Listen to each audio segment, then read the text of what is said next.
Hola, buen día. Nosotros somos el equipo conformado por Esteban Álvarez, Aarón Arceo, Uciel Canté, Manuel Chulim, Ángel Chan y Alexandra Carrillo. Y a continuación les presentaremos nuestro proyecto titulado Construcción de un colector solar plano con materiales de bajo costo. En este proyecto se plantea el diseño, construcción y análisis de eficiencia del colector solar plano de bajo costo. Lo que se busca es construir un dispositivo capaz de aprovechar la energía luminosa emitida por el sol para obtener agua caliente de uso cotidiano. En el proyecto se plantea el diseño computacional a través del programa Fusion 360, la metodología del ensemble, las mediciones y datos recolectados y el cálculo de la eficiencia de este dispositivo. El problema a partir del cual se decidió realizar este proyecto es que el precio de los colectores solares planos se encuentra alrededor de los 10,000 pesos. Por ejemplo, aquí tenemos que Yusa valúa un colector solar plano de la marca Primo en 10,953.51 pesos mexicanos. Esto puede llegar a ser una inversión demasiado grande para algunas personas, y es por eso que el equipo decidió construir un colector solar con materiales económicos o caseros y comparar la eficiencia de este con la eficiencia de uno de los que se encuentran en el mercado. A continuación se hablará de los objetivos. El objetivo general de este trabajo es elaborar un prototipo de colector solar plano usando materiales de bajo costo. Los objetivos específicos son realizar un análisis calorífico del prototipo realizando mediciones en el mismo. Seguidamente, realizar una comparación energética entre el prototipo de bajo costo con respecto a colectores solares comerciales. Metodología. Tenemos el marco teórico. Comenzamos por las partes de un colector solar plano. Se enlistan las más relevantes. Primeramente tenemos la base, que es un componente sobre el cual se sitúan los conductos de circulación del aire y que se encarga de protegerlos del aire, de la humedad y de cualquier otro elemento que dificulte su funcionamiento o disminuya su eficiencia. Después tenemos una placa de absorción, que es un elemento crucial en el diseño de un colector solar plano, ya que se encarga de transformar la energía solar en energía térmica. Va en la parte superior del colector solar.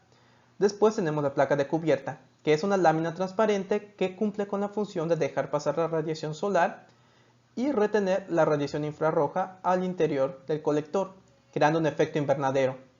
Seguidamente tenemos los conductos, que son la región en la cual circula el fluido de trabajo y a la cual se le transfiere la energía térmica aumentando la temperatura de este fluido.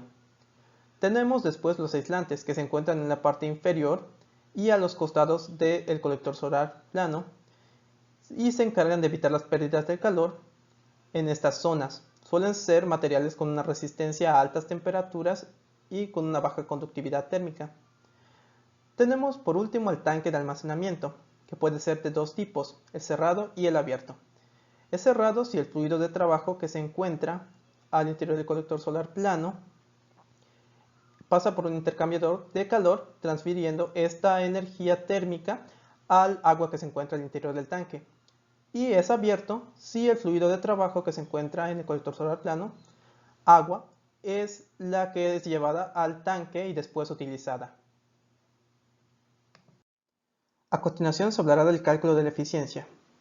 Para el cálculo de la eficiencia de un colector solar se tiene lo siguiente. De manera resumida, la eficiencia depende del calor útil entre el área del colector multiplicada por la radiación solar. Se tiene a su vez que el calor útil depende del flujo másico del calor específico del fluido multiplicado por la diferencia de temperaturas a la entrada y a la salida. Debe tomarse en cuenta que en el cálculo de la eficiencia de un colector solar plano debe considerarse propiedades específicas en el diseño del colector solar plano, propiedades termofísicas del fluido de trabajo y a su vez propiedades ópticas.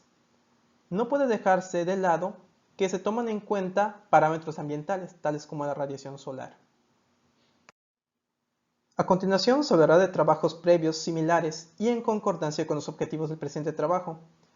Se tiene el trabajo de Álvarez et al. Publicado en 2004, Thermal Performance of an Air Solar Collector with an Absorber Plate Made of Recyclable Aluminum Cans, donde se diseñó e implementó un colector solar de aire empleando una placa absorbedora elaborada con latas de aluminio reciclable. Dicho diseño tuvo una eficiencia máxima de 74%. En las conclusiones de su trabajo, Álvarez aclara que una eficiencia alta fue posible gracias a un diseño adecuado y que los beneficios fueron tanto económicos como ambientales. A la derecha se encuentra la imagen de colector solar de aire empleado en el trabajo de Álvarez. Seguidamente tenemos el trabajo de Camargo del 2013, titulado Diseño y construcción de un colector solar con botellas reciclables PET y análisis comparativo con otros colectores, donde se llevó a cabo el diseño de un colector solar de bajo costo y de fácil construcción.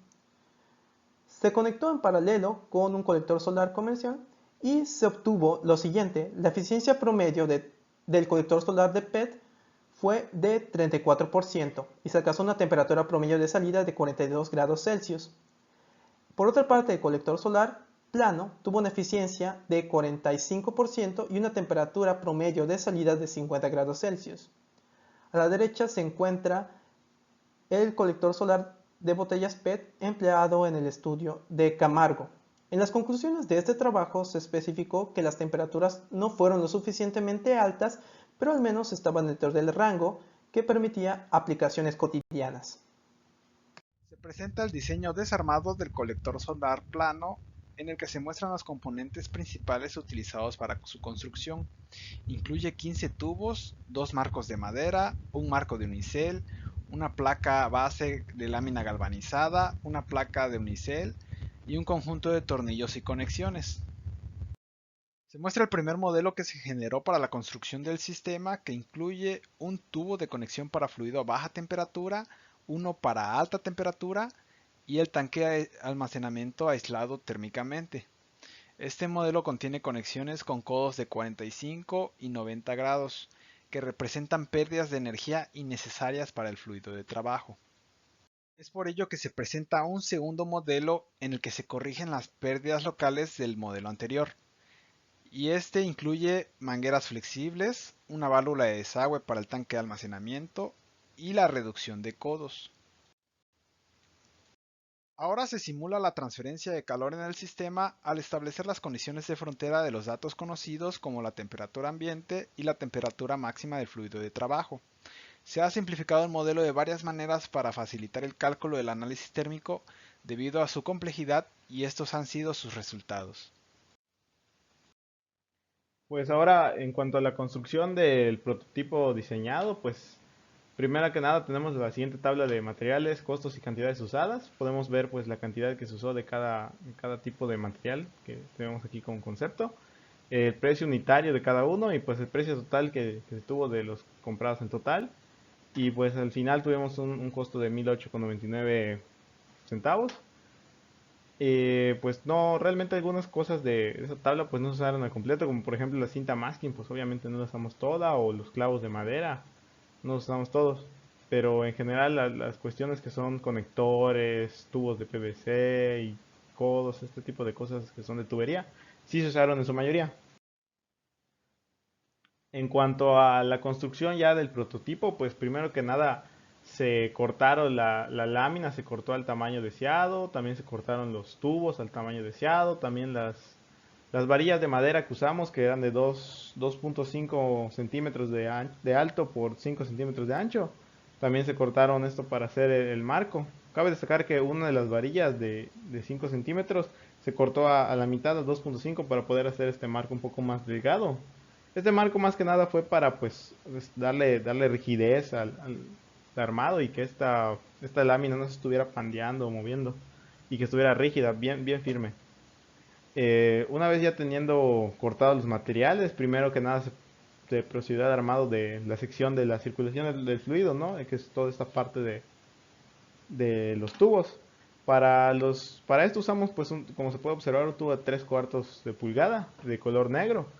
En estos tubos de PVC de 3/4 se colocó un trocito de tubo de PVC, de CPVC de media, para que este trocito de tubo de CPVC de media se conectara con estas T's de CPVC siempre, igual de media pulgada. Una vez ya teniendo este trocito insertado en el tubo de 3/4, se conectó a las T's se conectaron entre sí también por un trocito de PVC de media entre ellas, y se conectaron todas haciendo este circuito. Como se puede observar aquí arriba ya está todo junto y pegado, y aquí todavía ya estaba por pegarse en esta foto tomada. Cabe destacar que para pegar los tubos de PVC pues se usó pegamento de CPVC o PVC según sea el caso. Y una vez tenido armado el circuito, pues se revisó que este circuito diera pues en lo que son las medidas que ya se habían hecho de las maderas y de la lámina. Y ya una vez revisando que dieran estas medidas, se procedió con un taladro a hacer los orificios para que se pueda insertar las pijas de madera, pues para afianzar bien el marco de madera. Y también se le hicieron unos huecos a 1/3 de la altura, o sea, aquí y aquí, ¿no? Aquí y aquí. ¿Para qué estos huequitos? Para después poder ponerle unos cinchos en estos huecos para poder colocar lo que es la sección de la circulación del fluido en el armado de madera y la lámina galvanizada. Una vez ya determinado el marco, pues se procedió a hacer esto que le menciono de lo que es colocar los cinchos para que se afiance bien la sección de circulación del flujo. Y se le colocó lo que es el unicel, que nos sirvió como aislante, tanto en la parte posterior de lo que es el marco del armado de madera y lámina galvanizada, como en las partes de los laterales, porque se había planeado inicialmente pues colocar encima lo que es un plástico. Una vez ya puesto lo que es el unicel, se procedió ya a hacer lo que son las salidas. Primero se había hecho este diseño, pero finalmente se cambió hacia este otro final, que simplemente era una salida con un tubo de PVC de media, una expansión a 3/4 y de ese 3/4 un conector tipo macho enroscable para poder conectar lo que es la espiga. ¿Por qué esta espiga? Porque aquí se tenía luego finalmente una salida a manguera tipo jardinera de 3/4 siempre, las de color verde que todos conocemos. Y ya finalmente tenemos lo que es la sección del tanque, que para esto únicamente usamos un cubo de estos de 20 litros de pintura. Se le hicieron los 3 orificios para entradas, salida, y pues uno más que sería pues nada más en el caso de necesitar sacar el agua del tanque. Se hicieron los orificios, se colocó un empaque, como se puede ver aquí estas cositas de color negro, son esos empaques para evitar que salga el agua, y un conector tipo macho de PVC. Y al otro lado se le conectó un conector tipo hembra, en este caso se le conectó una válvula de ser necesario de abrir o cerrar esta válvula. Y en estos conectores se hizo un procedimiento similar a lo que se observa en la diapositiva anterior de salidas, de que se conectó un trocito de tubo de PVC, un conector tipo macho y su respectiva espiga. ¿Para qué la espiga? Pues para que pudiera entrar lo que es la manguera jardinera de 3/4, las mangueras verdes. Y también es destacable que se cubrió el cubo con este poliéster, espuma de poliuretano, para que evitar que se saliera el calor y se aislara el cubo. Se le puso estos trocitos y se envolvió de cinta para que estuviera bien aislado con esta cinta. A continuación presentaremos la evaluación experimental. Para esto la decidimos dividir en 3 secciones. La primera es la instrumentación. En esta sección observamos todos los componentes y equipos que tuvimos que utilizar para la captura de los datos necesarios. En este caso utilizamos el software LoggerNet, que es un programa para controlar la captura de datos experimentales. También utilizamos la estación de medición CR1000 para la activación de los sensores y la captura de los datos que estos nos proporcionaron. Utilizamos un piranómetro LI200X para cuantificar la radiación solar incidente en el colector, un sensor de temperatura ambiente para determinar la temperatura de los alrededores y calibrar los demás sensores de temperatura. Asimismo utilizamos 2 sensores tipo K para medir la temperatura del tanque y del colector, del tanque de referencia y del colector. También utilizamos sensores de dirección y viento para determinar la dirección del viento y la velocidad de este. Después de tener listo el equipo que íbamos a utilizar, tuvimos que hacer la comunicación de los sensores con el programa. Para esto abrimos el software LoggerNet. En la herramienta de Shortcut seleccionamos la estación de medición que íbamos a utilizar, en este caso fue la CR1000. Seguidamente, en el paso número 3, tuvimos que seleccionar cada uno de los sensores necesarios. En el paso número 4, configuramos los termopares tipo K. Y en el paso número 5 se observa cada uno de los sensores que seleccionamos. A continuación, tuvimos que configurar el tiempo de muestreo. Para nuestro caso, decidimos utilizar un tiempo de muestreo de 10 segundos y que el programa nos arrojara un promedio de estos cada 5 minutos. En el paso número 7 tuvimos que crear las listas y las tablas de salida para el posterior análisis. En la diapositiva siguiente observamos la evaluación experimental en la sección de montaje. El primer paso era, una vez concluida el diseño del programa, este nos arrojaba una hoja de conexiones en la que teníamos que hacer las respectivas conexiones en el CR1000. En la figura número 1 podemos observar estas conexiones. Luego calibramos el piranómetro con una inclinación de 21 grados. Esta es la misma que la latitud geográfica de Mérida, Yucatán, México. En la tercera diapositiva tuvimos que acomodar el colector a la misma inclinación que el piranómetro. Seguidamente hicimos todas las conexiones pertinentes en el colector, en el tanque de referencia y en el tanque del colector, evitando que surgieran burbujas dentro de este. Para este último paso tuvimos que soplar en las mangueras para evitar que se formaran burbujas dentro del colector. En el paso número 5 calibramos el sensor de dirección y viento.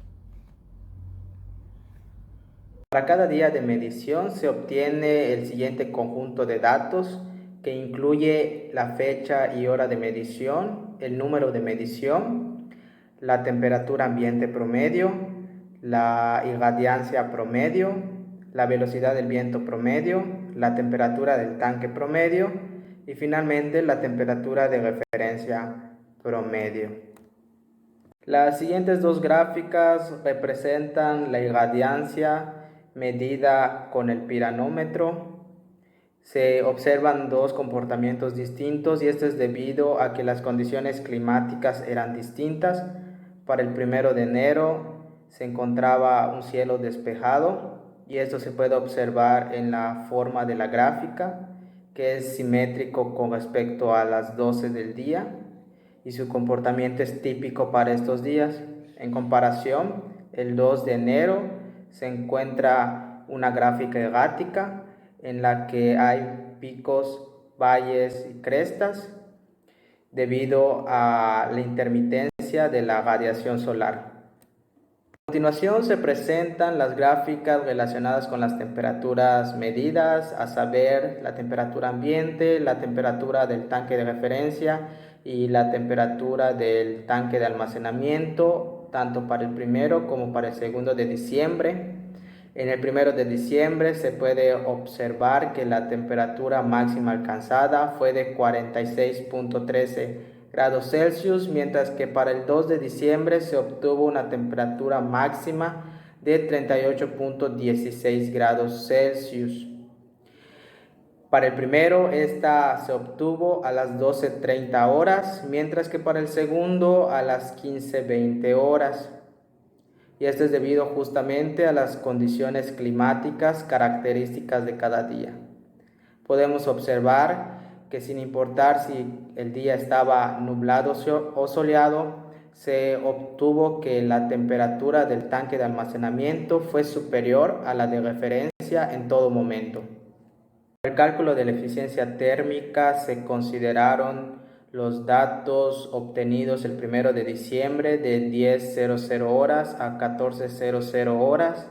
Para cada subconjunto de datos se obtuvo la temperatura de entrada, la temperatura de salida, la irradiancia solar y la radiación solar, y junto con los parámetros característicos del colector solar se obtenía su eficiencia térmica.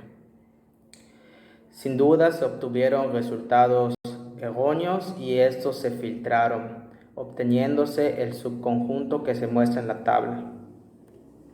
Para cada subconjunto de datos, la eficiencia térmica se calculó como 100 para dejarla en porcentaje, multiplicada por la masa, por el calor específico del agua, por la diferencia de temperatura de entrada y de salida, dividido entre el área del colector por la radiación solar. Y la eficiencia del prototipo se define como el promedio del conjunto de las eficiencias filtradas, que resultó ser del 12%.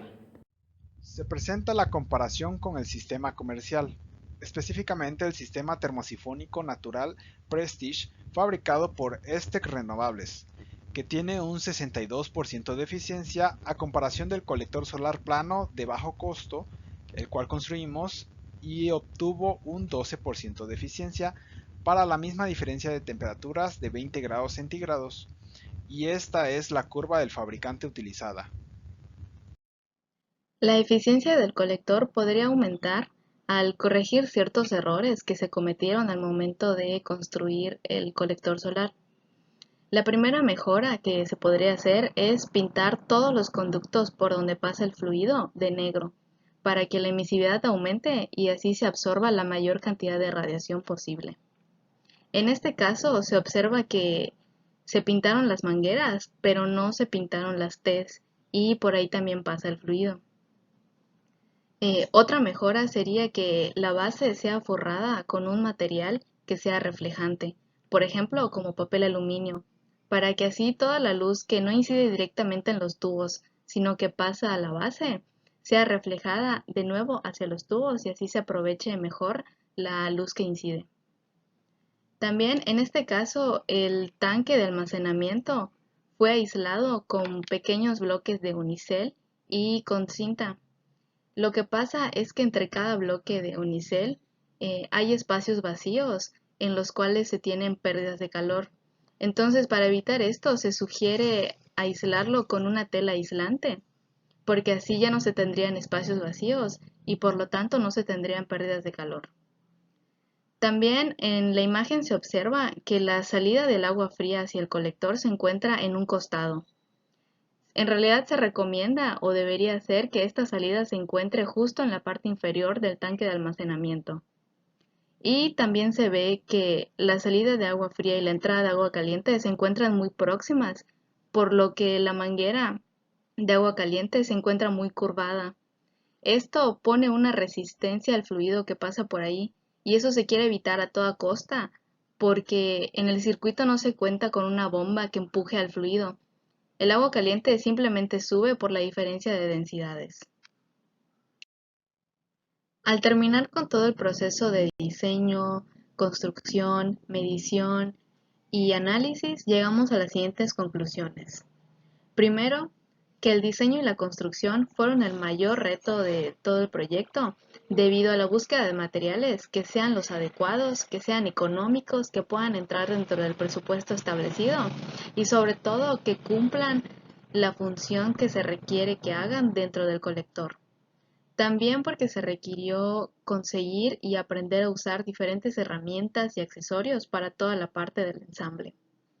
El proceso de medición fue muy beneficioso para el equipo, ya que aportó muchos conocimientos acerca de los instrumentos de medición y del software que se utilizó.